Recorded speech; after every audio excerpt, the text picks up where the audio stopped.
transformando la vida de 1 millón de personas. Así se llama este panel en el Seminario de Innovación Educativa de TICMAS, que se hace en la Feria del Libro. Y estamos con Gustavo Gándara, de Fundación WOCRA. Gustavo es arquitecto, tiene 25 años de docencia, es director ejecutivo de la Fundación WOCRA y director del Observatorio de Educación y Trabajo de la UBA.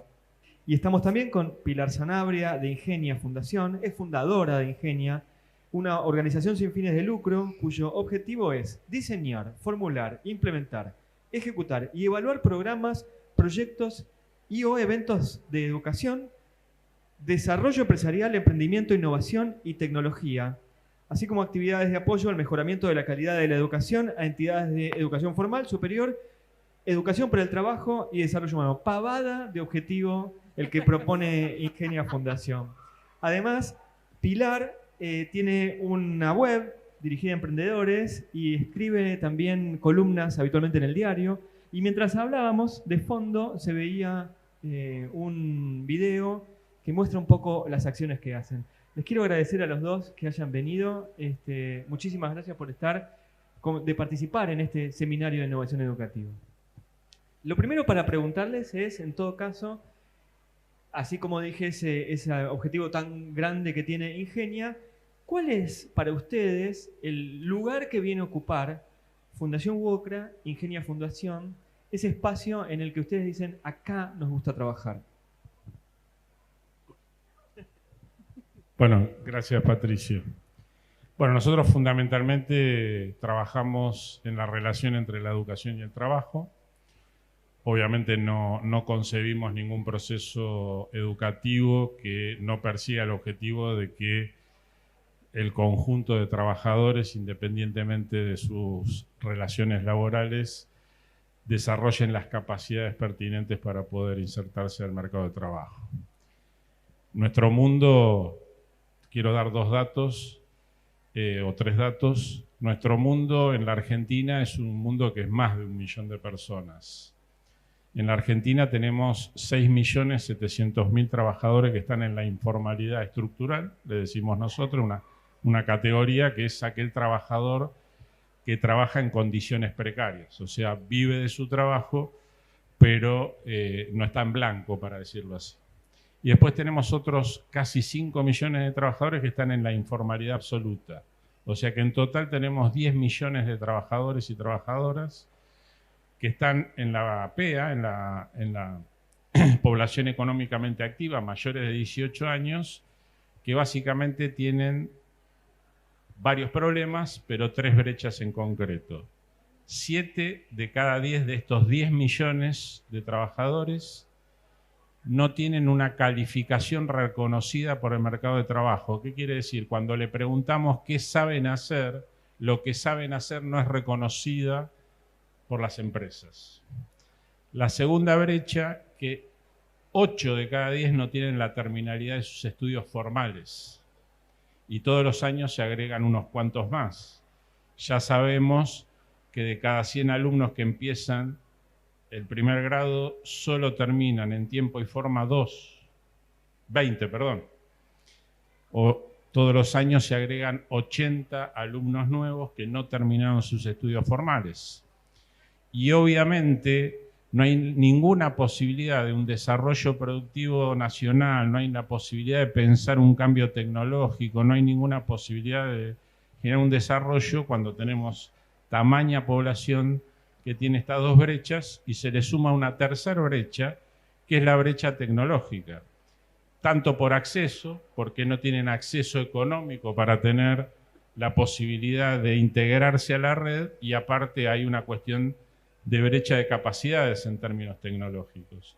Entonces no hay ninguna posibilidad, independientemente de las soluciones macroeconómicas, que la Argentina despegue si hoy los que tienen que trabajar son 10 millones de personas que tienen estas 3 brechas. Nuestra población son estos 10 millones de trabajadores. Gracias, Gustavo. Pilar. Bueno, Patricio, gracias por la invitación, gracias a TICMAS. Creo que me honra mucho este espacio, poder hablar de educación, poder hablar de oportunidades y desarrollo económico.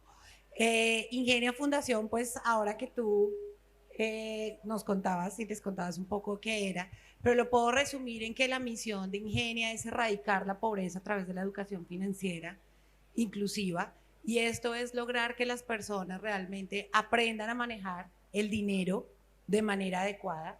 Quienes estén en unos entornos de escasez puedan generar ingresos, identificando cuál necesidad puede solucionar en su contexto más cercano, porque al final del tema es que el dinero está presente en todas las etapas de la vida, desde que nacemos hasta que morimos, o desde que despertamos hasta que nos acostamos a dormir. Todo el tiempo estamos relacionados con dinero, y por eso es que estamos enfocados en poder educar a la población en estas habilidades de poder tomar decisiones para lograr ese futuro que las personas anhelan. Entonces, básicamente, por lo que trabajamos en Ingenia Fundación es por lograr un bienestar financiero sostenible, y es que las personas, nuestro programa lleva desde niños que identifican, porque hace muchos años, no sé acá en Argentina supongo, pero en Colombia también, lo que pasaba era que las familias no hablaban de dinero, no podíamos saber si el otro le pasaba algo malo, y como ya un poco después de la pandemia también ha pasado que hemos podido hablar más tranquilamente realmente de lo que significa tener un problema financiero, pero también de cómo poderlo superar, de cómo impacta esto en la salud financiera, en la salud mental. Entonces creo que hoy es un espacio también para decir que el dinero pues nos acompaña en todas las etapas de la vida. Cualquiera puede haber tenido algún problema de un mal manejo de dinero, pero lo importante es que en Ingenia creemos que realmente podemos trabajar sobre esa relación con el dinero y hacer más prósperas las ciudades, las regiones. Bueno, voy a hacer un par de preguntas a lo que han dicho los dos, pero primero, ¿querés contarnos qué es la otra cara de la moneda? Bueno, si me lo prestás, yo lo muestro a cámara y lo enfoca Agustín, que está del otro lado. Bueno, nosotros hemos impactado 1 millón de personas, un poco más, en Colombia, desde La Guajira hasta la Amazonía, y hemos identificado diferentes formas en las que las personas aprenden a manejar el dinero. Y la otra cara de la moneda lo quise escribir porque sí considero que el dinero es un aliado, y si es un aliado en el camino, pues al final, pues como es un aliado tenemos que hacérnoslo amigo. Entonces la idea realmente es que las personas entiendan por qué el dinero es un aliado, pero sobre todo la parte emocional del manejo del dinero. Seguramente todos crecimos viendo a papá o a mamá o a nuestro cuidador cómo era que manejaban ese dinero, y estoy seguro que ustedes dicen en este momento, uy, no quiero ser como, o quiero ser como, porque uno aprende por modelo o por antimodelo. Entonces básicamente la otra cara de la moneda es encontrarle ese corazón a las finanzas y entender que si el dinero es un aliado para nosotros para tomar decisiones, pues cuáles son las decisiones más estratégicas que tenemos que tomar en el camino. Vamos a volver ahí. Ahora le hago una pregunta a Gustavo, pero vamos a volver porque es muy interesante la propuesta. Gustavo, lo que ustedes proponen también es una suerte de upskilling o reskilling de los empleados, de los trabajadores. Sí. A ver, nosotros, la Fundación tiene ya más de 30 años. Nosotros formamos aproximadamente unos 40.000 trabajadores por año en varias temáticas, básicamente en darle las skills, o en realidad las capacidades básicas para que se inserten al mercado de trabajo, que terminen sus estudios formales, que accedan a cierta alfabetización tecnológica. Y eso se hace de manera pública, libre y gratuita, porque nuestro modelo es un modelo articulado con el Estado, y entonces en ese sentido, con un aporte que hacen los trabajadores de sus salarios, se financian 36 escuelas con 58 servicios educativos que se disponen a lo largo y a lo ancho del país, y que cuentan básicamente con un corazón que es la formación profesional. Luego hay un programa específico de articulación de la formación profesional con la terminalidad de los estudios formales, primaria y secundaria, Para dar un dato, este año nosotros abrimos nuestro 4º centro de terminalidad primaria en la ciudad, que para nosotros no es un motivo de orgullo. Que tengamos 4 centros llenos de adultos que terminan la primaria en la ciudad habla de estos números de los que yo hablaba, y esta estructura que armó el sindicato y que a mí tengo el orgullo de dirigir, es una estructura que trabaja básicamente en la construcción de políticas públicas para sostener, desarrollar las capacidades de estos trabajadores, que no son para la industria de construcción, es para cualquiera. Obviamente nuestro expertise es la industria de construcción porque es lo que dominamos, y obviamente la posibilidad de ya 30 años, nosotros llevamos más de 1,5 millones de trabajadores formados y capacitados. Tenemos una inserción directa posterior a la finalización de los estudios en nuestros centros de un 27% y a lo largo del tiempo de un 51%, lo que habla los números hablan per se en términos de lo exitoso de la metodología y del modelo de la articulación de la formación profesional con la terminalidad de estudios formales. ¿Dijiste 36 centros de estudio? 36 escuelas con 58 servicios educativos distintos. ¿En qué área de cobertura? ¿Todo el país? Todo el país, sí. En la Ciudad de Buenos Aires tenemos 3 escuelas, en la provincia de Buenos Aires 16 y el resto edificios, perdón. Después en cada edificio pasan cosas distintas y después el resto está en el resto del país, desde Salta, y próximamente esperemos inauguremos nuestra escuela en Tierra del Fuego. Gracias. Pilar, algo que decías acerca de la relación con el dinero, hablabas que si uno se amiga con eso puede empoderarse. ¿Cómo es la relación con las mujeres? Que en general en nuestro territorio tienen un manejo, a veces en las zonas vulnerables tienen un manejo incluso más alejado del dinero. Bueno, si hablamos de la otra cara de la moneda, pues tiene un enfoque de género, puntualmente, y las mujeres somos muy buenas administradoras de los recursos, ¿sí? Mujeres que administran los recursos de su casa, que son mamás, otras que son cabeza de hogar, y basado en esto, pues creo que lo que tenemos que hacer es potencializarlas. Ahora, si la pregunta va un poco más a qué tan cercanas están las finanzas con las mujeres, pues creo que definitivamente pues es todo. Además, porque además somos modelo en cada una de los escenarios en los que trabajamos. Entonces sí creo que enseñar a las mujeres educación financiera, que puedan potenciar, que puedan potencializar esto como redes de trabajo también, es muy importante. Y digamos que en Ingenia hemos tenido el 80% son mujeres, es decir, más de 800.000 mujeres que hemos identificado desde la base de la pirámide hasta ejecutivas que han aprendido a manejar el dinero, porque, por ejemplo, cuando las niñas están en el colegio y tienen que administrar, por ejemplo, las onces o el dinero, algunas no llevan dinero, otras tienen que administrar esos recursos. Entonces pasa lo que pasa cuando ya tienen más de 18 años, es personas que llegan sin el sueldo a final de mes. También puede pasar que las niñas o niños pudieran comerse las onces antes del recreo. Entonces mira que es un tema de administración de recursos y de gestión, y que al final la gestión financiera está representada en las cosas del día a día y cómo realmente hacer eso, digamos, potencializarlo en su proyecto de vida. ¿Cómo es el programa de educación financiera que tiene Ingenia?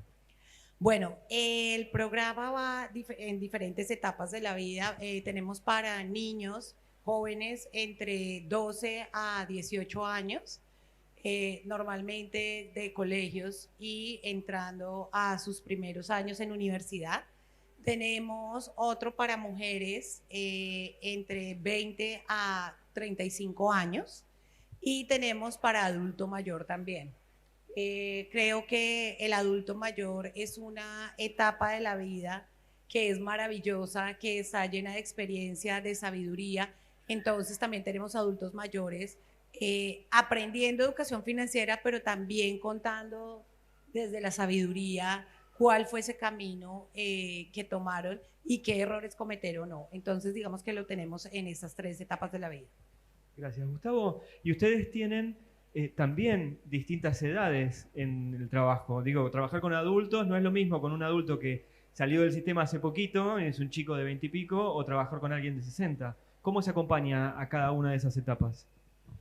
Bueno, en realidad como nuestra metodología tiene que ver básicamente con la formación profesional, trabajamos básicamente en una interacción, porque a nosotros nos interesa básicamente, más allá del desarrollo de las capacidades tecnológicas, hay un tema de reconstruir lo que nosotros definimos como la disciplina laboral, que en los jóvenes está perdida.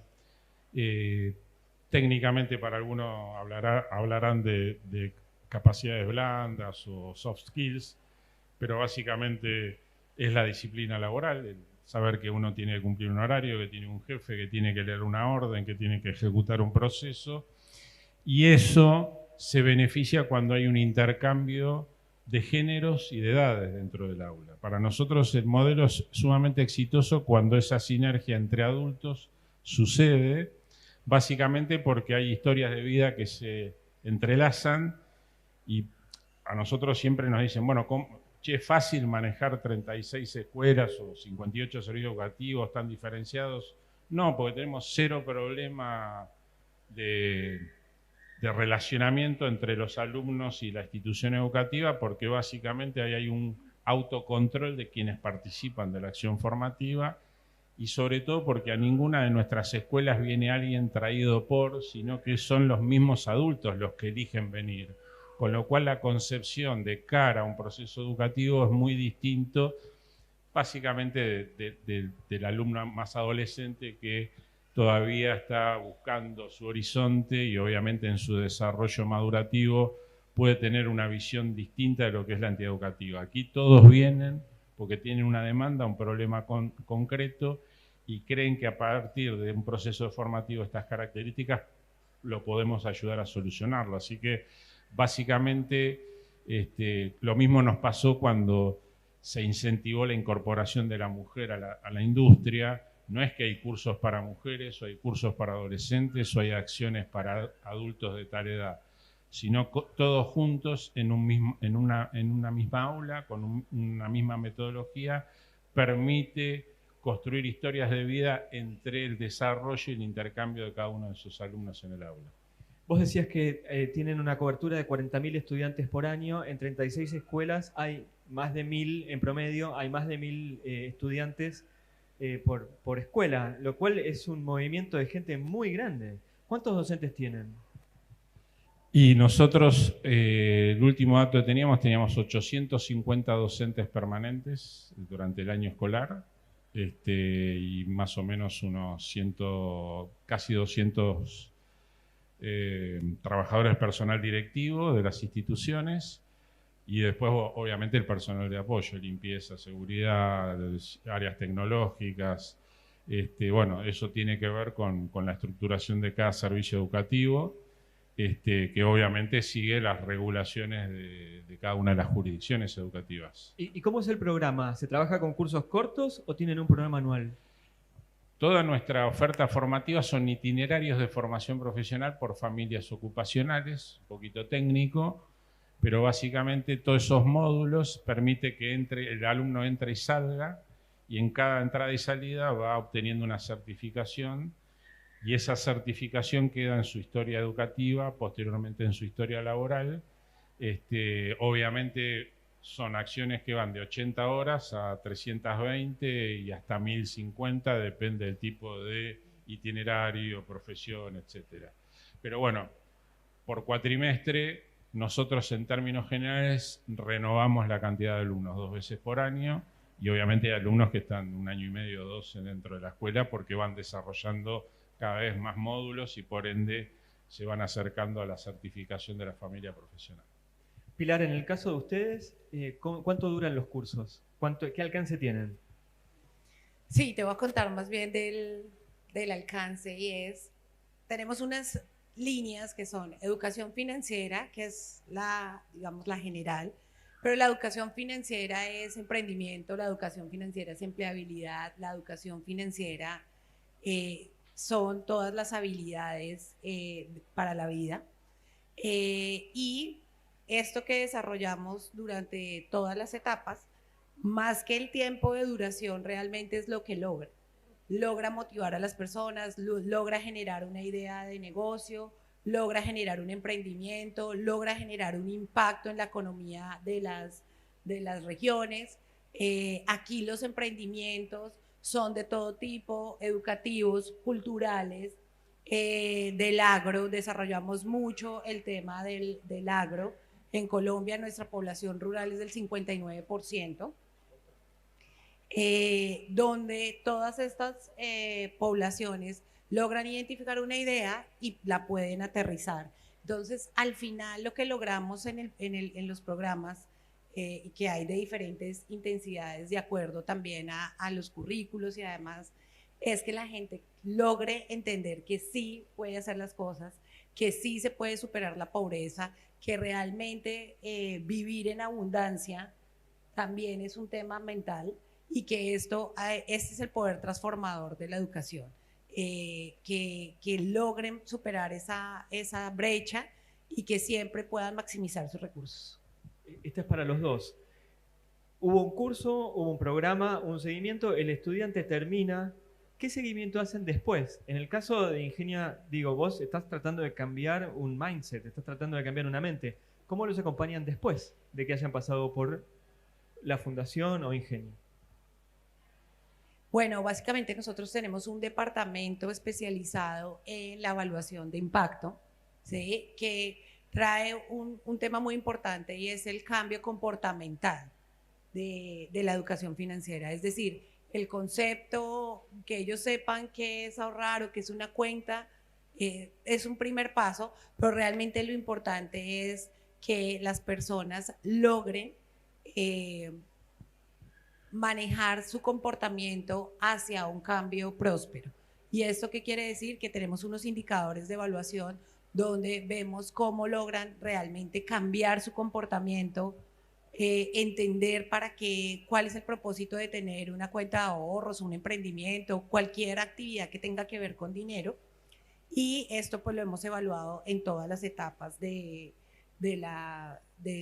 los programas, tanto en emprendimiento como en educación financiera, que al final, por ejemplo, en un emprendimiento es cuántos emprendimientos, hemos aterrizado 6.000 emprendimientos en Colombia, cuando las cifras son muy fuertes, donde del 100% de los emprendimientos, el 50% muere en el primer año y en el tercer año solamente queda uno.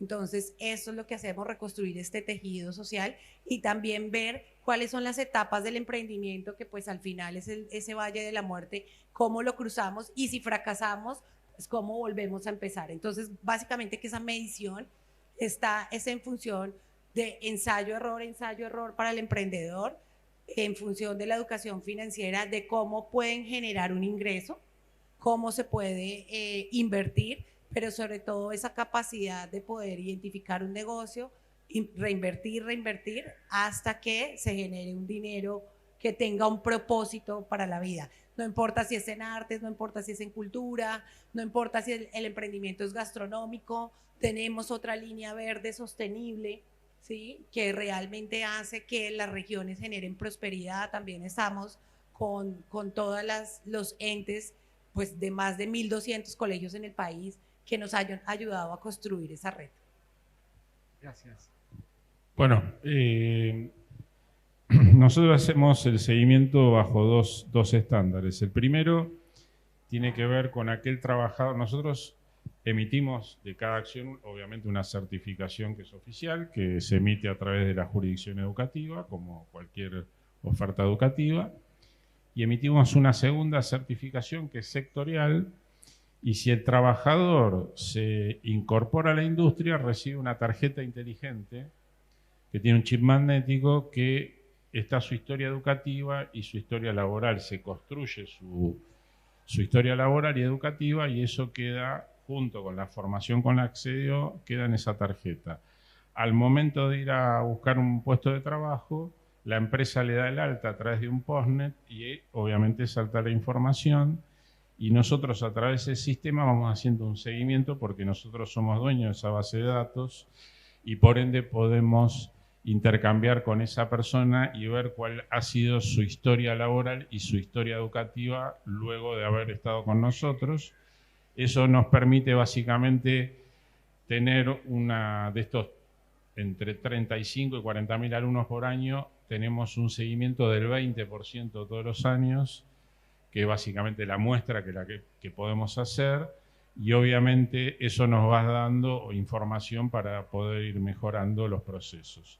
Y después hay un segundo estándar para aquellos que no se vinculan directamente a la industria, que eso se hace a través de una serie de encuestas que se hacen a la finalización de las acciones, a los 3 meses, a los 6 meses y al año. Eso nos va dando información. Toda esta estructura, nosotros tenemos la primera tecnicatura superior en inteligencia artificial, aprobada por Marco Normativo Nacional y por el Gobierno de la Ciudad de Buenos Aires, y este año que termina la primera cohorte estamos trabajando con los alumnos en la práctica para mejorar desde la inteligencia artificial el seguimiento de los alumnos, que nos parece vital para obtener mejor información para ir mejorando nuestros procesos. Te hago una última, Gustavo, y después le hago una última también a Pilar. A medida que los chicos van o los adultos van estudiando, ¿siguen capacitándose en otras cosas? Digo, de repente tirás inteligencia artificial y pienso, bueno, no es solamente un centro educativo para terminar la primaria, se construye todo un recorrido, toda una trayectoria. Bueno, nosotros tenemos un ejemplo, nosotros tenemos una escuela vinculada al polo nuclear en Zárate.